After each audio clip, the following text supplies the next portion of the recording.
नमस्कार साथियों, JPSC academy के ऑनलाइन प्लेटफॉर्म पे आपका स्वागत है। अभी हमारा जो सीरीज चल रहा है NRLM राष्ट्रीय आजीविका मिशन के अंतर्गत अलग अलग सेगमेंट को हमने बहुत अच्छे से पढ़ा है। काफ़ी अपडेटेड आंकड़े हैं और लगभग सारे संपूर्ण है। अगर आपने सारी वीडियो को अगर एक जगह आप कंटिन्यू कॉपी में भी नोट करते हैं, ठीक है, तो वो कॉपी आपके मार्केट में आए हुए सारे नोट्स से बेटर साबित होंगे। ये मेरा चैलेंज है, क्योंकि हम क्या कर रहे हैं कि इकोनॉमिक सर्वे के आंकड़े प्लस हमारे जो पूर्व में जो एग्जाम हुए थे उसके एक्सपीरियंस या उस समय हमने जो तैयारी किए थे वो सारे चीज़ का संकलन आपको इस नोट में या फिर आपका क्लास में देखने को मिलेगा। ठीक है, आप बस एक काम कीजिए कि इसको एक कॉपी पकड़ के क्या करिए, कॉपी को नोट करते जाइए और जो आंकड़े रहेंगे, ठीक है, जैसे कि सपोज दैट कोई एग्जाम रिलेटेड हो गया, कोई मेंस हो गया, ठीक है, अगर आप एसआई मेंस हो गया या फिर आप सपोज दैट CGPSC मेंस की तैयारी करेंगे तो आपके इनमें से 4-5 सेगमेंट आपको इसी में देखने को मिलेगा। जैसे कि देखिए, अगर मैंने NRLM पढ़ाया है, राष्ट्रीय ग्रामीण आजीविका मिशन पढ़ाया है आपको, ठीक है, बैंकिंग सेक्टर पढ़ाया है, PDS पढ़ाया है, सहकारिता पढ़ाया, ये सब पूरा मेंस का टॉपिक है। ठीक है, या हम जब ने विभागवार योजना लाए थे वो भी मेंस का टॉपिक है, तो सबसे ज़्यादा तो वही काम आने वाला है। दूसरा चीज़ें क्या है, आपका आंकड़े हैं वो मैं इकोनॉमिक सर्वे से ले रहा हूँ और इकोनॉमिक सर्वे के आंकड़े आपको सेगमेंट वाइज ले रहा हूँ। जैसे कल मैं PDS का क्लास पूरा इकोनॉमिक सर्वे के एक चैप्टर को लेके आया। अभी हमारा जो सेक्शन है वो पशु वाला चैप्टर है, तो कृषि को तो मैं करवा चुका हूँ, कृषि के साथ जो पशु वाला सेगमेंट है उसको पूरा इकोनॉमिक सर्वे के साथ लेके आ रहे हैं। ठीक है, मतलब आपके लिए सबसे जो बेस्ट आंकड़े हैं वो सारा चीज़ों को प्लस इसके साथ योजना या इसके साथ सेंट्रल लेवल पे कोई स्कीम चल रहा है या स्टेट का स्कीम चल रहा है, मतलब सारा चीज़ों को हम क्या कर रहे हैं, अलग अलग तोड़ के आपके लिए प्रस्तुत कर रहे हैं। ठीक है, तो आशा करते हैं कि आपको ये कंटेंट बहुत ही पसंद आएगा और ज़्यादा से ज़्यादा इसी का अगर हम आप मोटिवेशन के रॉप पे आप लाइक कीजिएगा, शेयर कीजिएगा, ज़्यादा से ज़्यादा सब्सक्राइब कीजिएगा, ठीक है, ताकि ज़्यादा से ज़्यादा लोगों तक के पहुँचे और ये सारे कंटेंट आपको फ्री में मिल रहे हैं। ठीक है, कहीं ना कहीं तो आप इसका ज़्यादा से ज़्यादा भरपूर लाभ ले सकते हैं। ठीक है, अब हम सिलेबस के अनुसार से अगर आप देखेंगे तो उसमें हमारा जो सिलेबस है वो है पशुधन उत्पाद। ठीक है, पशुधन उत्पाद है आपका अंतिम चैप्टर है ये। पशुधन उत्पाद क्यों इंपॉर्टेंट है, क्योंकि आजीविका से संबंधित है। अब देखिए, हम समझते हैं कि क्या होता है कि आजीविका में क्या क्या सेगमेंट आ सकता है। अगर सपोज दैट मुझे आज के दौर पे मुझे अपनी आजीविका चलानी है तो मैं क्या क्या करूंगा, मैं करूंगा कृषि, सबसे पहला चैप्टर उसको छोड़ के रखा, उसको पढ़ाऊंगा मैं। तो एग्रीकल्चर सबसे इंपॉर्टेंट है। अगर मुझे गाँव में रहना है तो क्या करूंगा, खेती किसानी करूंगा, खेती किसानी कर लिए सपोज दैट। ठीक है, उसके बाद हम लोग क्या करेंगे, जैसे कि हम यहाँ पे बनाते हैं कृषि करेंगे। अब कृषि करेंगे तो क्या होगा, आपको क्या चाहिए कि थोड़ा से हमारे जो प्राचीन ट्रेनिंग चाहिए, तो एग्रीकल्चर के लिए क्या चाहिए था, ट्रेनिंग करेंगे, आजीविका मिशन के तहत करेंगे और स्वरोजगार जयंती योजना के तहत करेंगे। ठीक है, अब क्या हुआ, हमने ट्रेनिंग कर लिया, ट्रेनिंग किया तो उसके बाद क्या चाहिए, हमें बैंकिंग सिस्टम चाहिए था, क्योंकि बैंकिंग सहायता लेना है और आपको सहकारिता की समझ होनी चाहिए, क्योंकि आप क्या खोलेंगे, आप समूह के माध्यम से काम करेंगे, तो सहकारिता, समूह, बैंकिंग, ये सारा चीज़ डला है। इसके साथ ही क्या होगा, PDS आपका आ जाएगा, क्या क्या डिस्ट्रीब्यूशन सिस्टम है आपका, और उसके साथ साथ आपका क्या आ जाएगा, आपका बाजार को आपको समझना जरूरी है, मार्केटिंग आपका समझना आना चाहिए। ठीक है, और उसके साथ ही आपको पशु, क्योंकि एग्रीकल्चर से रिलेटेड क्या होता है, पशु होते हैं, मत्स्य होते हैं, मुर्गी पालन होता है, ये सारा चीज़ आता है। तो ये सारा चीज़ें का जो डिज़ाइन है सिलेबस का ग्रामीण विकास में बहुत ही सोच समझ के रखा गया है। ठीक है, अब ये सोच समझ के डिजाइन रखा गया है। इसी के चैप्टर पे हम पढ़ते हैं पशुधन एवं उत्पाद। अब पशुधन उत्पाद है तो इसमें कुछ हम आंकड़े सेंट्रल गवर्नमेंट के भी देखेंगे और स्टेट गवर्नमेंट के भी देखेंगे। यहाँ से 4-5 क्वेश्चन आपका इसी टॉपिक से आ सकता है। इस वजह से इसमें 3 से 4 सीरीज हो सके, 3 सीरीज इसमें देखने को मिलेगा। ठीक है, चलिए हम चालू कर रहे हैं इसके आंकड़े को। इसको मैं शुरू में अभी आंकड़े लेके जा रहा हूं। ठीक है, क्या क्या पढ़ना है इसमें, तो क्या क्या पढ़ना है मैं थोड़ा सा ब्रीफ करता हूं इस चैप्टर में। देखिए, आप थोड़ा से नोट डाउन कीजिएगा क्या क्या पढ़ा सकता हूं मैं आपको। सबसे पहले तो मैं इकोनॉमिक सर्वे के आंकड़े बताऊंगा, इकोनॉमिक सर्वे के आंकड़े। ठीक है, इकोनॉमिक सर्वे के जो आंकड़े रहेंगे वो छत्तीसगढ़ सरकार के रहेंगे पशु संगणना से। ठीक है, पशु संगणना आंकड़े 20वां नंबर का, जस्ट इसका अभी डिस्कशन करेंगे। दूसरा हम लोग बात करेंगे जो इंडियन ज्योग्राफी या इंडियन इकोनॉमी के जो चैप्टर है, जिसमें हम लोग पढ़ेंगे कृषि एवं पशु। तो पशु उत्पाद हो गया, पशु का जो प्रजाति है, कौन कौन सी नस्ल पशु की अच्छी है, और पशुओं में होने वाली बीमारियों को हम लोग पढ़ेंगे, बीमारियों को पढ़ेंगे। ठीक है, पशुओं के साथ हम लोग अनुसंधान को पढ़ेंगे, अनुसंधान कौन कौन सा अनुसंधान हुआ है, और अलग अलग क्रांति कौन कौन सा आया है ये पढ़ेंगे हम लोग। क्रांति के साथ हम देखेंगे इससे संबंधित योजनाओं को, योजनाएं देखेंगे तो सेंट्रल गवर्नमेंट का देखेंगे और स्टेट गवर्नमेंट का भी देखेंगे। ठीक है, इसके साथ ही हम लोग इसमें और देखेंगे कि इसमें और कौन कौन से प्रोजेक्ट अभी लाने को है, या छत्तीसगढ़ सरकार ने इस जो पशु संगणना है उसमें और कौन कौन सा इंप्लीमेंट किया, या छत्तीसगढ़ में कौन कौन सा यूनिट है। ठीक, चलिए अब हम चालू करते हैं। हमारा आज का टॉपिक जो है वो है कृषक एवं कृषक कल्याण मंत्रालय। एक्चुअली जो पशु संसाधन है वो क्या है, हमारा प्राथमिक क्षेत्र का एरिया है। क्षेत्र पढ़ा चुका हूँ इकोनॉमी में आपको। जब मैं पढ़ाया था तो ये बताया था कि कृषि, पशु, मत्स्य और वानिकी ये चारों क्षेत्रों को हम क्या बोलते हैं, एग्रीकल्चर या प्राथमिक क्षेत्र बोलते हैं। अब इसी क्षेत्र में एग्रीकल्चर तो पढ़ाऊंगा, अभी मैं पशु की बात करता हूँ। एक मत्स्य विभाग का मेरा वीडियो आ चुका है, ठीक है, वानिकी का आएगा। तो अभी हम जो पढ़ रहे हैं वो पशु का पढ़ रहे हैं। पशु में क्या होता है, ये किसके अंदर आता है, सारा जो पशुधन है, तो पशुधन आता है कृषि एवं किसान कल्याण मंत्रालय। पहले इसे कृषि मंत्रालय कहते थे, जब नरेंद्र मोदी जी आए 2016 में तो इसने नाम चेंज कर दिया। तो ये मंत्रालय का नाम कब चेंज हुआ, ये आपको ध्यान देना है। और ये कब चेंज हुआ, कृषि एवं किसान कल्याण मंत्रालय 2016। ठीक, अब आता है पशुपालन, दूध, ठीक है, दूधशाला और मत्स्य पालन। जनरली इसमें 3 सेक्शंस पे और काम करते हैं। जो पशु संगणना रिपोर्ट आता है, पशु संगणना रिपोर्ट में 3 सेक्शंस पे है। पशु, इसका रिपोर्ट आता है, पशुपालन का आता है, दूध उत्पादन का आता है और मत्स्य पालन का आता है। ये जो जनगणना हुआ था, संगणना बोलते हैं इसको, ये जो हुआ था 2018 में हुआ था। याद रखना है ये प्रत्येक 5 वर्ष में होता है। कितने साल में होता है, 5 वर्ष में होता है। तो 5 वर्ष में हुआ, 18 में हुआ है, ठीक है। 20 पशु संगणना रिपोर्ट 2018 बोलते हैं, लेकिन जारी कब हुआ, 19 को जारी हुआ। कब जारी हुआ, देखिए यहाँ पे डेट लिखा हुआ हूँ कहीं पे, 16 अक्टूबर 2019 को, 16 अक्टूबर 2019 को पशु संगणना की रिपोर्ट आई, ठीक है। अब इस रिपोर्ट में पहले भारत सरकार का रिपोर्ट में बोलता है कि 535.78 बिलियन पशु हैं हमारे पास। कितना है, 535.71 बिलियन, ठीक है, बिलियन मतलब करोड़, ठीक है, मिलियन मतलब देखो, मिलियन मतलब 10 करोड़ होता है, ठीक है। तो मिलियन के बाद आ जाएगा आपका 10 मिलियन, मतलब उसके बाद बिलियन। तो इतना करोड़ है, 535.78 बिलियन, इतना याद रखेंगे। और पशु के आधार पे भारत नंबर 1 देश है। कौन सा देश है, नंबर 1 देश है भारत, याद रखना है। दूसरा में चाइना है, दूसरा में क्या है, चाइना, दूसरा में क्या है, चाइना है, ठीक है, ओके। अब पशु संगणना के आधार पे भारत में पशुओं का जो क्या हो रहा है कि ग्रोथ रेट कितना है, तो ग्रोथ रेट कितना है, 4.6%। 4.6% आपका क्या दिखा रहा है, ग्रोथ रेट दिखा रहा है, ठीक है, 5 साल के आधार पे। मतलब इससे पहले जो आया था 19वीं पशु संगणना और 20वीं पशु संगणना के बीच का ग्रोथ रेट कितना है, 4.6%, ठीक, ओके। अब मैंने यहाँ तक पढ़ाया, अब हम लोग इसमें आते हैं। अब थोड़ा आंकड़ा को हम रटने की कोशिश करते हैं। देखिए आंकड़े में बात कर रहे हैं, मैंने क्या किया कि इसको पशु के आधार पे, ये भारत का टोटल है ग्रोथ रेट इसमें, और एक हो जाएगा छत्तीसगढ़ के आंकड़े को मैं लेके आया हूँ, ठीक है। देखो गौवंशी बात कर रहे हैं हम लोग, गौवंशी, ठीक है। ये जो प्रतिशत है ये इसी का प्रतिशत है ना, 35%, 20%, 13%, 27%, ऐसे करके।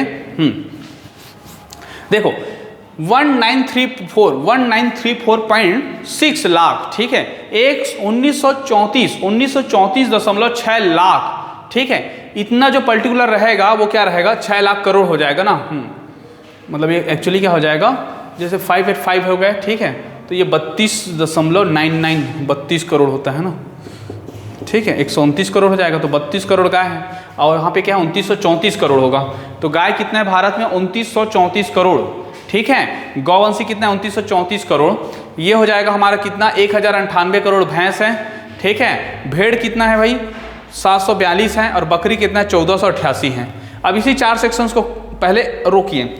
इस 4 सेक्शन पे आपसे 2 क्वेश्चन पूछेगा। एक तो पूछेगा इंडिविजुअल फैक्ट पूछेगा कि चलो एक एक का बताओ मेरे को ऐसे करके, या क्या करेगा, इसको क्रम से जमा बोलेगा। CGPSC के अगर विद्यार्थी हैं तो आप देखेंगे कभी भी आंकड़े को पूरा आंकड़े पढ़ने से ज़्यादा इंपॉर्टेंट होता है आपको क्रम इंपॉर्टेंट। मैंने क्या किया, क्रम पे आपको बना के रखा है। देखो क्रम में बात करें इंडिया में तो गाय ज़्यादा है, उसके बाद बकरी ज़्यादा है, उसके बाद भैंस ज़्यादा है, उसके बाद क्या है, भेड़ ज़्यादा है। गाय बकरी भैंस भेड़, गाय बकरी भैंस और भेड़, ठीक है, ये दोनों को आपको याद रखना है, ओके। ठीक, अब देखिए सुअर का 90 दिखा रहा है, ओके। याक और मिथुन 0.06% याक है, मिथुन का है 3.9%। टोटल हम लोग बात करें पशुधन का तो 5367.1, ठीक है, 5337 करोड़ है। हमारा 158 करोड़ है, मतलब 1.59 करोड़ बोलते हैं कई जगह, ठीक है, 1.59 करोड़, हाँ 1.59 करोड़ हो जाएगा, लाख होगा ना, तो ये मैं गलत बता रहा हूँ, मतलब 1.59 करोड़ हो जाएगा ये, ठीक है। और ये 53 करोड़ हो जाएगा, 53 करोड़।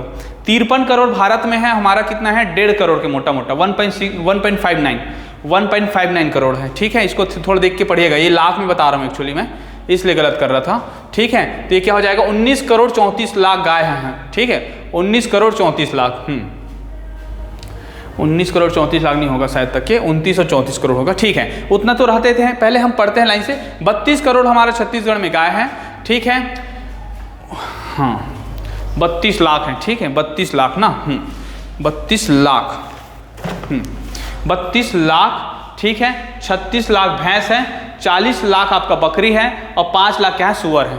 ठीक है, ये पूरा लाख में आंकड़े हैं। ओके, लाख में आंकड़े मतलब 19 करोड़ सही रहेगा इसका रहेगा 10 करोड़ रहेगा। ठीक है, 10 करोड़, इसका रह जाएगा हमारा 7 करोड़ भेड़ है और ये 14 करोड़। तो ये करोड़ में दिया हुआ है 19.34 मतलब 19 करोड़। ये कितना करोड़ है बोलेंगे तो ये 32 लाख है। ठीक है, 32 लाख गाय है। ओके, 36 लाख भैंस है, 40 लाख बकरी है। अब इसी तीनों का क्रम में जमा लीजिए। कैसे क्रम जमेगा भाई, तो सबसे ज़्यादा क्या है, सबसे ज़्यादा हमारा क्या है, बकरी है छत्तीसगढ़ में। उसके बाद क्या आ जाएगा, भैंस आ जाएगा। उसके बाद क्या आ जाएगा, गाय। ठीक है, इसको इस क्रम में आपको लेना है। ऐसे सबसे ज़्यादा ये है, उसके बाद ये है, उसके बाद ये है। ऐसे कुछ कुछ का बेच का पार्ट को आपको याद करना चाहिए। ठीक, सुअर कितना है, 5.27 लाख, 5.27 लाख है। और 1.59 करोड़, 1.59 करोड़ या 1.59 करोड़ क्या है अपना टोटल पशु है। ठीक है, कुक्कुट का देख लीजिए तो कुक्कुट का 8518 है और 187 आपका क्या है, छत्तीसगढ़ में है। 187 लाख, 187 लाख मतलब आप क्या बोलेंगे, 1,87 लाख, 1,87 हमारे छत्तीसगढ़ में क्या है, कुक्कुट है। कुक्कुट में आता है आपका एक तो मुर्गी आता है, एक बदक आता है, ये सब चीज़ें आता है। ठीक है, जबकि इंडिया का कितना है, 8518 है। स्क्रीनशॉट रख लीजिएगा, कॉपी मुताल लीजिएगा, एक दो बार में याद हो जाएगा। एकदम एक बार में याद नहीं होता कुछ कुछ सेक्शंस को, क्योंकि बहुत ज़्यादा आंकड़े हैं इसको। ठीक है, आपको क्रम में ज़्यादा फोकस करना है। इसका प्रतिशत देखो 35%, टोटल इंडिया में सारा चीज़ें जानवर का सबसे ज़्यादा गाय है 35%। ठीक है, 20% हमारा क्या है, भैंस है। ओके, 27% बकरी है और भेड़ कितना परसेंट है, 13% है। तो देखो 35, 27, 20, 13। ओके, गाय, बकरी, भैंस, भेड़, ऐसे इंडिया के याद रखना है। चलिए ये सब छोड़ो, अब हम लोग आते हैं जीएसडीपी में छत्तीसगढ़ का हिस्सा। हम लोग क्या पढ़ रहे हैं, छत्तीसगढ़ का हिस्सा पढ़ रहे हैं, छत्तीसगढ़ इकोनॉमिक सर्वे का। देखो इंडिया का नहीं पढ़ रहा हूँ मैं, छत्तीसगढ़ जीएसडीपी का पढ़ रहा हूँ। तो छत्तीसगढ़ जीएसडीपी की बात करें तो छत्तीसगढ़ में ग्रोथ रेट जो चल रहा है वो चल रहा है 4.5%। कितना चल रहा है, 4.5%, 4.58। इस बार का पीएससी क्वेश्चन है, ये याद रखना है। ठीक है, 4.58% है आपका ग्रोथ रेट और भागीदारी कितना है, 1.65% है। 0.2 स्थान तक तो याद करके ही जाना है। 2 क्वेश्चन देखो, 5 क्वेश्चन आया था इस बार की प्री में, 2 क्वेश्चन एकदम 0.2 स्थान तक के, 2 क्वेश्चन नहीं 3, मध्याह्न भोजन भी आया था, वनाधिकार पट्टा भी आया था, मतलब 5 से 7 क्वेश्चन आ गए थे। तो ये जो 0.5 वाला है उनको आपको याद करना चाहिए। 4.5%, 4.58% ग्रोथ रेट चल रहा है पशुधन का और 1.65% क्या चल रहा है आपका हिस्सेदारी। ठीक, उसके बाद बात करें टोटल, अगर हम लोग टोटल 5 सालों का ट्रैक रिकॉर्ड देखें पशुधन में, तो पशुधन में देखने से ये पता चलता है कि सबसे ज्यादा ग्रोथ आपका कब था, तो 18-19 में था। कब था, 18-19 में। याद करो, भूपेश सरकार कब आया था, 17-18 में। और उन्होंने क्या किया, नरवा, गरवा, घुरवा, बाड़ी, तो उसी के तहत उन्होंने पशुओं पे बहुत ज़्यादा इन्वेस्टमेंट करने की कोशिश किया। और इस वजह से, क्योंकि एरिया कम है, जिस का क्षेत्र कम होता है जीएसडीपी में, उसका ग्रोथ रेट ज़्यादा हो जाता है। ठीक है, तो ऐसे याद रखना, जिसका बहुत ज़्यादा रहता है उसका ग्रोथ रेट कम होता है। तो इस प्रकार इसका 18-19 में 21% ग्रोथ कर रहा था और सबसे कम ग्रोथ किया था कब, 20-21 में किया था, उसके जस्ट बाद। ठीक है, ये क्या है अपना 18-19 है, उसके बाद क्या आ जाएगा, 20-21 आ जाएगा, 19-20 होगा। 19-20 को छोड़ देना एक साल को, और एक साल के बाद 20-21 में 0.14% था। ठीक, चलो अब हिस्सेदारी में सबसे ज्यादा कौन से साल था, तो 20-21 में था। जिस साल हिस्सेदारी में ज्यादा था उसी साल उसका ग्रोथ कम था, ऐसे भी याद रख लेना। इस साल इसका था 1.78%। ठीक है, 1.78%। तो याद होगा ये 1.6% अभी चल रहा है, 1.78% सबसे ज्यादा था 20-21 में। ग्रोथ रेट की बात करें तो अभी 4.5% है, एक बार 18-19 में 20-21% आ गया था और 20-21 में कम था 0.14। तो ये हो गया क्या, पशु की कहानी जीएसडीपी का। अब हम लोग थोड़ा सा और देखते हैं। इसमें ये देखेंगे कि 3 चीज़ों को लेके आंकड़े जारी की गई हैं, एक दूध है, एक अंडा है और एक क्या है आपका मांस है। दूध है, अंडा है और मांस है। दूध है, अंडा है, मांस है। दूध की बात कर रहे हैं, उत्पादन 1848, कितना है, 1848 उत्पादन हुआ है। ठीक है, 1848, ये क्या होगा, एमटी होगा जहाँ तक है।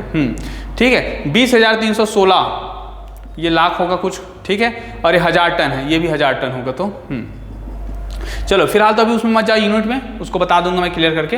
1848, 20,316 और 5,321, 50,321। ठीक है, 1848, 20,316 और 50,321, ये क्या है आपका दूध, अंडा, मांस का उत्पादन। अब उपलब्धता देखते हैं। उपलब्धता का मतलब क्या होता है कि हमारे छत्तीसगढ़ की जो पॉपुलेशन कितना है, अभी 255 है, अभी जनगणना और होगा। तो 255 को टोटल जितना उत्पादन है उसमें क्या करते हैं, ठीक है, उसमें हम भाग दे देते हैं। तो 1848 सपोज दैट मीट्रिक टन होगा, ठीक है, या जो केजी रहेगा, ठीक है, मतलब मीट्रिक केजी रहेगा, उसको हम 255 से भाग दे देंगे तो एक व्यक्ति का निकलेगा। जैसे पीसीआई निकलता है वैसे ही एक व्यक्ति का जो आता है वो आता है 171 ग्राम प्रति व्यक्ति। कितना आता है? 171 ग्राम प्रति व्यक्ति हमारे यहाँ दूध मिलता है। दूध में हम लोग बहुत पीछे हैं, दूध उपलब्धता में सबसे ज़्यादा रहता है कौन सा? अपना 1000 के आसपास चल रहा है पंजाब का, ठीक है, और इंडिया का भी कम से कम ये चल रहा है 400 के आसपास, 382 लास्ट टाइम चल रहा था, तो ये इंडिया का 400 के आसपास चल रहा है। आएगा आंकड़ा बता दूंगा। अभी छत्तीसगढ़ का याद करो 171। अंडा का कितना है? 20,316 है, और एक साल में एक आदमी को 69 अंडे मिलता है। 69 अंडे मिलता है अगर हम लोग उसको प्रति व्यक्ति अंडे के हिसाब से निकाले तो 69 अंडे प्रति व्यक्ति एक साल में, ठीक। और मास का बात करें तो 1.71 kg, मतलब 1.71 kg एक व्यक्ति को एक साल में मिलता है, 1.71 kg। तो ये हो गया कौन सा अपना? ये हो गया हमारा पशुधन उत्पाद के 3 प्रोडक्ट। अब हम लोग इंडिया सेक्शन पे कुछ हमारा रिसर्च सेंटर है उसको हम लोग पढ़ने की कोशिश कर रहे हैं। क्या पढ़ रहे हैं? रिसर्च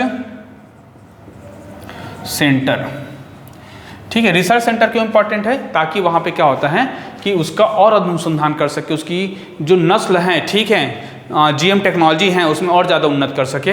अब इसका रखने का अच्छा तरीका है कि जो एरिया ज़्यादा मिलेगा वहीं पे उसका क्या बनाएंगे? अनुसंधान बनाएंगे। देखो पशु सबसे ज़्यादा कहाँ पर है? उत्तर प्रदेश में है, तो पशु चिकित्सा अनुसंधान केंद्र कहाँ पर है? इज्जत नगर। इज्जत में क्या मिलेगा? चिकित्सा रहेगा, अच्छा तो आपको इज्जत मिलेगा, ऐसे याद कर लो, ठीक है। मर्दुम मथुरा, यहाँ पे बकरी अनुसंधान केंद्र है, ठीक है। तो गाय के साथ मथुरा में क्या चढ़ता है? बकरी चढ़ता है, ऐसे याद कर लो। गाय बकरी चलाते थे गढ़वाल लोग श्री कृष्ण से, ठीक है। तो वो चीज़ों को याद रखना है। अब देखो इधर आ जाओ हरियाणा। हरियाणा में क्या मिलेगा आपको? डेयरी। देखो यहाँ पे 2 जगह है हरियाणा का, एक है हिसार है और क्या है? करनाल है। हिसार में भैंस अनुसंधान केंद्र है। भैंस का जो दूध का उत्पादन होता है वो हिसार के आसपास ज़्यादा होता है, तो भैंस अनुसंधान केंद्र कहाँ पर है? हिसार में। और करनाल पे है डेयरी अनुसंधान केंद्र, ठीक है। जब हम दूध क्रांति पढ़ेंगे, श्वेत क्रांति पढ़ेंगे तो करनाल का नाम पढ़ते हैं एनडीडीबी के तहत, ठीक है। तो करनाल याद रखो। ऊँट में आ जाओ। अब राजस्थान आते हैं। राजस्थान में 2 सिटी लेते हैं, बीकानेर लेते हैं और अंबिका नगर। बीकानेर और कौन सा? अंबिका नगर, ठीक है। बीकानेर और अंबिका नगर। बीकानेर में आपको ऊँट ज़्यादा मिलेगा क्योंकि ये मारवाड़ इलाके पे पड़ता है। देखो ये पार्ट जो है सपोज दैट ये राजस्थान है, ठीक है, ऐसे मान के चलो ये मारवाड़, ये मेवाड़। मारवाड़ में पूरा रेगिस्तान है, तो रेगिस्तान का जहाज कौन है? ऊँट है, तो बीकानेर याद रखो, ठीक है। दूसरा अंबिका नगर। अंबिका नगर बोलने से राजस्थान। तो यहाँ पे भेड़ और ऊन याद रखना है। भेड़ और ऊन कहाँ पे? अंबिका नगर में। भेड़ ऊन कहाँ पर? अंबिका नगर में। और बीकानेर में क्या है? ऊँट है, ठीक है। ऊँट बिक गया तो ऊँट बिका, ऐसे करो। और अंबिका में भेड़ और ऊन याद रखना है, ठीक है। चलिए अब आते हैं हमारा महाराष्ट्र आ जाते हैं। महाराष्ट्र में है पुणे, और पुणे के आसपास होता है मधुमक्खी पालन, ठीक है, मधुमक्खी अनुसंधान केंद्र। और थोड़ा सा नीचे आ जाओ तमिलनाडु, और तमिलनाडु में है चेन्नई, ठीक। और तमिलनाडु के चेन्नई में चमड़ा अनुसंधान केंद्र है। कौन सा है? चमड़ा अनुसंधान केंद्र, ठीक है। तो ये हो गया हमारा कुछ अनुसंधान केंद्र जो पशु से रिलेटेड है। हालांकि कृषि से रिलेटेड हो जाएगा और भी बहुत सारे सेक्टर का अनुसंधान केंद्र आपको देखने को मिलेगा। उसको जब एग्रीकल्चर का टॉपिक आएगा तो उसमें पढ़ाएंगे, ठीक है। चलिए अब हमारा जो टॉपिक है ये हमारा पशु एवं उसकी नस्ल की बात कर रहे हैं। पशु एवं उसकी नस्लें। तो पशु एवं उसकी नस्लें में देखो कुछ तो दूध उत्पादक गाय हैं, ठीक है, कुछ कृषि उत्पादक गाय हैं। इसमें कुछ प्रजाति देखेंगे। उसके बाद हम लोग देखेंगे कि एक तो भैंस है, एक बकरी है और एक क्या है? भेड़ है। इसकी प्रजाति को देखते हैं, एक बार पढ़ लेते हैं, ठीक है। देखो दूध उत्पादक गाय में गिर का बहुत ज़्यादा प्रसिद्ध है, लाल सिंधी है, साहीवाल है और थारपाकर, ठीक है। लाल सिंधी, साहीवाल, थारपाकर ये सब पाकिस्तान में मिलता है, वहाँ की गाय है। और गिर में मिलता है गुजरात में काठियावाड़। एक बार बोलेंगे गिर, लाल सिंधी, रेड सिंधी। कई जगह इसको आपको रेड सिंधी मिलेगा जो कि इंग्लिश नाम से जाना जाता है, ठीक है। एक हो जाएगा साहीवाल और एक क्या हो जाएगा? थारपाकर, ठीक है, थारपाकर। अब आता है पशु उत्पादक गाय। पशु उत्पादक गाय मतलब बैल बनाने के लिए हम लोग जो उपयोग करते हैं ना, बड़ारी बैला वाला, थोड़ा ऊंचा रहता है। ये लोग दूध उत्पादक गाय है, इसमें दूध ज़्यादा निकलता है। लेकिन इस गाय का नस्ल को पालने का उद्देश्य क्या होता है? इनके जो सांड निकलते हैं वो बैल बहुत पावरफुल होते हैं, जो एग्रीकल्चर काम में बहुत सपोर्ट करते थे, ठीक है। अब तो आजकल ट्रैक्टर आ गया तो ज़्यादा उपयोगी नहीं रहा है, लेकिन इससे पहले नहीं तो सामान ढोने के लिए क्या होता था? बैल ही सबसे ज़्यादा काम आता था और भैंस आता था। तो कृषि उत्पादक गाय में मालवी 1, मालवी, दूसरा निमाड़ी 2, तीसरा बेल्लारी 3। तो मालवी, निमाड़ी और बेल्लारी 3 ठो याद रखना है। मालवी, निमाड़ी, बेल्लारी, ऐसा, ठीक है। तो बैल मारेगा ठीक है, या तो नहीं मारेगा, तो बैल मारेगा या नहीं मारेगा, ऐसे याद कर लो। ठीक है, बैलदारी मालवी निमाड़ी ऐसा। अब आता है दूध कृषि, दोनों के लिए कौन कौन सा आता है, जो दूध भी अच्छा देता है और उसके जो बैल निकलते हैं वो भी अच्छा होता है बच्चा। तो हॉलीकर मतलब हल का कार्य करेगा, और एक होगा अमृत महल। तो अमृत महल दूध देने के लिए हो जाएगा, ठीक है, और हॉलीकर क्या करेगा, हल के लिए अच्छा होगा। तो हॉलीकर और अमृत महल इन दोनों को आप क्या करना है, जोड़ना है, अमृत और हल ऐसे करके, तो ये दोनों बन जाएगा जो दोनों के लिए हैं। तो ये तीनों प्रजाति क्या है आपका, गाय के लिए हैं। हमने क्या पढ़ा अभी, गाय का पढ़ा। अब आता भैंस का। भैंस में सबसे ज़्यादा दूध देने वाली इंडियन नस्ल है मुर्रा, एडीओ के पेपर में आ चुका है ये, ठीक है, मुर्रा याद रखेंगे। एक है सुरती, सूरत से याद रखेंगे, ठीक है, नीली क्रांति चला वहाँ से इसलिए नीली हो जाएगा। भदौरी गुजरात में क्या होगा, भदौरी, ठीक है। एक हो जाएगा इटावा उत्तर प्रदेश, और एक हो जाएगा जफराबादी, ये काठियावाड़ बोलने से आपका ये हो जाएगा गुजरात के आसपास। काठियावाड़ तो कर्नाटक में, हालांकि कर्नाटक कारवाड़ है वहाँ पे।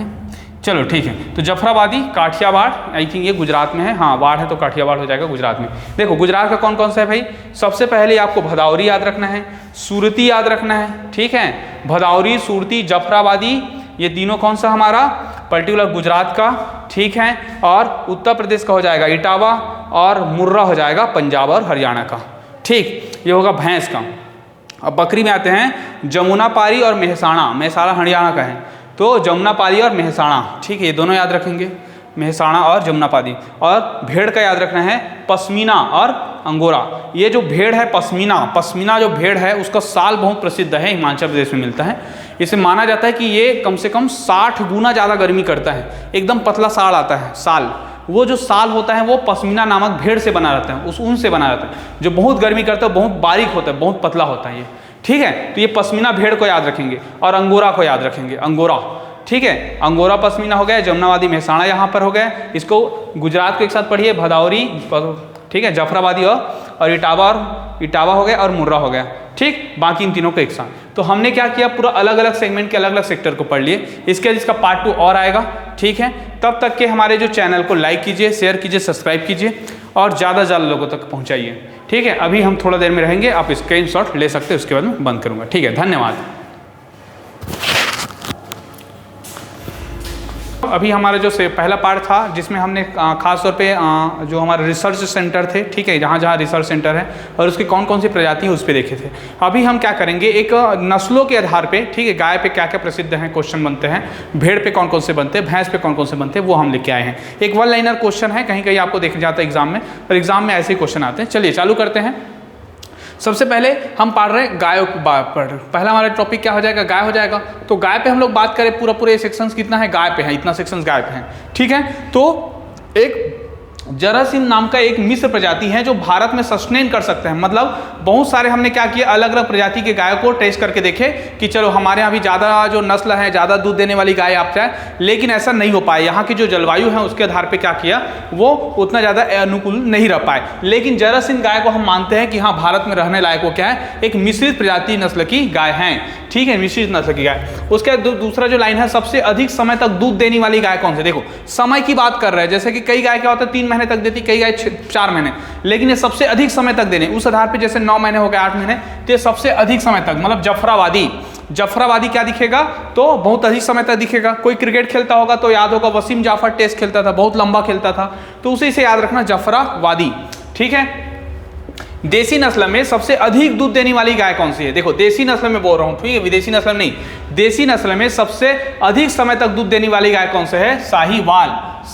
सबसे ज्यादा समय जफराबादी, सबसे ज्यादा दूध देने वाली साहीवाल। भैंस में आते हैं मुर्रा, सबसे अधिक दूध देने वाली भैंस है ये मुर्रा, ठीक है। कहाँ मिलता है, ये हरियाणा में मिलता है।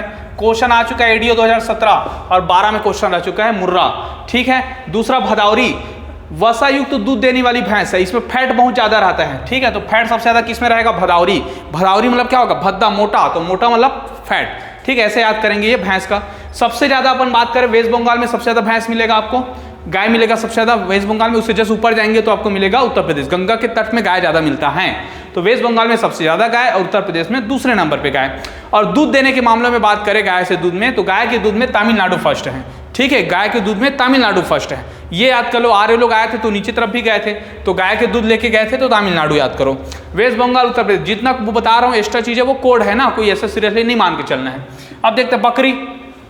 आयरन की मात्रा गाय के अपेक्षा 10 गुना अधिक होता है, याद रखना है। दोनों की दूध की कंपेयर की जाए तो जो लोहा होते हैं, लोहा युक्त होते हैं, वो बकरी में ज्यादा होते हैं। कितने गुना ज्यादा होता है? गाय के कंपेयर में 10 गुना ज्यादा होते हैं। और सबसे सुपाच्य जो रहता है, जल्दी पचने वाला दूध किसका रहता है? बकरी का रहता है। ठीक है, जैसे बच्चे को रहता है ना, जो कम पचा पाते हैं, उनको बकरी के दूध पीने के ज्यादा करते थे। जैसे गांधी जी क्या दूध पीते थे? बकरी के दूध पीते थे। ऐसे याद करो। ठीक, गरीबों का गाय किसको बोला जाता है? बकरी को कहा जाता है। याद रखना है, गरीबों का गाय किसे कहेंगे? बकरी को कहेंगे। प्रमुख नस्ल देखेंगे तो कल अभी पढ़े थे हम पुराने पाठ में, जमुना पारी और मेहसाणा। जमुना पारी एंड मेहसाणा। ठीक है, अब देखो बरबरी। बरबरी याद रखेंगे, एक ऐसी नस्ल है जो सर्वाधिक दूध देने वाली बकरी की नस्ल है। देखो दूध देने में आपको 3 चीजें आपको याद होना चाहिए। देखो गाय में बात करेंगे तो गाय में सबसे ज्यादा दूध कौन देता है? साहीवाल देता है। क्या देता है? साहीवाल। किसमें? गाय। मुर्रा। मुर्रा में क्या याद रखेंगे? भैंस में। मुर्रा भैंस। ठीक है, और बरबरी याद रखना है आपको। बरबरी। बरबरी याद रखना है किसमें? आपको बकरी में। ये तीनों आपका गाय का क्वेश्चन आएगा, साहीवाल, मुर्रा और बरबरी। ठीक है, गाय, भैंस और बकरी। ठीक, जमुना पारी आकार में सबसे बड़ी रहती है। आकार में सबसे बड़ी कौन सी है? जमुना पारी। ठीक, बलूची नामक एक मांस के लिए सबसे अधिक प्रसिद्ध। दूध के लिए बरबरी प्रसिद्ध है और मांस के लिए क्या है? बलूची। क्योंकि बकरी का उत्पादन हम लोग, बकरी का पालन हम लोग 2 चीज के लिए करते हैं, मांस के लिए करते हैं और दूध के लिए करते हैं। तो दूध चाहिए तो बरबरी और मांस चाहिए तो बलूची। ठीक है, ये हो गया क्लियर। आगे बढ़ते भेड़ पे। तो सबसे ज्यादा भेड़ मिलता है चाइना में, पूरा पहाड़ी इलाका हिमाचल का, और हमारा दूसरा भारत में। एक हस्साडेल करके एक मिश्रित प्रजाति है जो भारत में रह रहा है। मतलब हस्साडेल क्या है? एक मिश्रित प्रजाति है भेड़ का। ठीक है, 2 इसका प्रसिद्ध बताया था, पश्मीना और अंगोरा। याद रखना है भेड़ का, पश्मीना और अंगोरा। ये दोनों जो ऊन के लिए प्रसिद्ध हैं। किसके लिए प्रसिद्ध हैं? ऊन के लिए प्रसिद्ध है। पश्मीना शाल के बारे में पुराने लेक्चर में बताया हूं, ये भेड़ से मिलता है। लेकिन अंगोरा नाम का जो ऊन मिलता है वो खरगोश से मिलता है। याद रखना है, किससे मिलता है? खरगोश से। खरगोश से जो बाहर का ये रहता है उससे हमें अंगोरा नाम का ऊन मिलता है। और ऑस्ट्रेलिया में जो प्रसिद्ध है वो मेरिनो भेड़। ठीक है, मेरिनो भेड़ में सबसे ज्यादा ऊन पाया जाता है। गर्मी वाला कौन सा है? पश्मीना सबसे ज्यादा मिलता है मेरिनो में, और अंगोरा मिलता है खरगोश से। तो ये 3 हो गए प्रजाति ऊन के आधार पे। भैंस के दूध में सबसे ज्यादा वसा पाया जाता है। याद रखेंगे, सबसे ज्यादा वसा किसमें पाया जाता है? भैंस के दूध में पाया जाता है। ठीक है, फैट किसमें मिलेगा? मोटा आदमी पे, तो भैंस ज्यादा है। वसा, घी ना, घी में सबसे ज्यादा फैट होता है, पता है अपने को। वजन के अनुपात में अगर हम लोग बात करें, किसके किसके कंपेयर में लेंगे? दही के कंपेयर में लेंगे, दूध के कंपेयर में लेंगे। इन दोनों के कंपेयर में वसा इसमें ज्यादा होता है। ठीक, एक टेबल और लेके आऊंगा जिसमें प्रोटीन किसमें ज्यादा होता है, कार्बोहाइड्रेट किसमें जाता है, ये सब बताएंगे। अब आता है ऊंट। मरुस्थल का रेगिस्तान कहते हैं इसको, सबको पता है। तो ऊंट के 2 प्रजाति है, एक है ड्रोमडरी और एक है बैक्टेरियन। ड्रोमडरी जो ऊंट होते हैं उसमें एक कुबड़ रहता है, पीछे साइड जो होता है पीठ के ऊपर में, उसको कुबड़ बोलते हैं। उसमें फैट रहता है। ठीक, ये फैट क्या होता है? जमा हो जाता है। जब उसको प्यास लगता है, भूख लगता है, तो उसी फैट को धीरे धीरे कम करता है। तो एक फैट वाला, एक कुबड़ वाला होगा ड्रोमडरी, और 2 कुबड़ वाला होगा तो बैक्टेरियन ऊंट आ जाता है। ठीक है, ये हो गया ऊंट। अब आता है मुर्गी पालन। सबसे ज्यादा आंध्र में होगा और तमिलनाडु में दूसरा होगा। मुर्गी पालन में खासतौर पे मुर्गी का और बतख का पालन किया जाता है। ठीक है, विश्व अंडा दिवस कब मनाते हैं? तो अक्टूबर के दूसरे शुक्रवार को। कोई भी तारीख आ जाए लेकिन उसी दिन मनाएंगे, अक्टूबर के 2nd शुक्रवार को।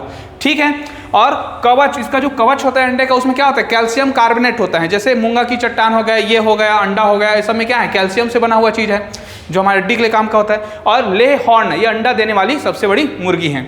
ठीक है, मतलब ले हॉर्न क्या है? तो अंडा देने वाली, सबसे ज्यादा अंडा देने वाली, सबसे ज्यादा अंडा देने वाली मुर्गी कौन सी है? तो लेग हॉर्न है। ठीक, अंडा के मामले में भारत 3रे नंबर पे है, मांस के मामले में 8वें नंबर पे है। ठीक है, ये भी आपको याद रखना है। पशु के मामले पे नंबर 1 है भारत, पशु के मामलों में नंबर 1 है भारत। ठीक, ये तीनों आंकड़े याद रखेंगे। इस प्रकार हमारे जो पशु वाले टॉपिक है ये खत्म होते हैं। आगे हम लोग इससे संबंधित योजना लेके आएंगे। ठीक है, ओके, थैंक यू। स्क्रीनशॉट ले लीजिए इसका।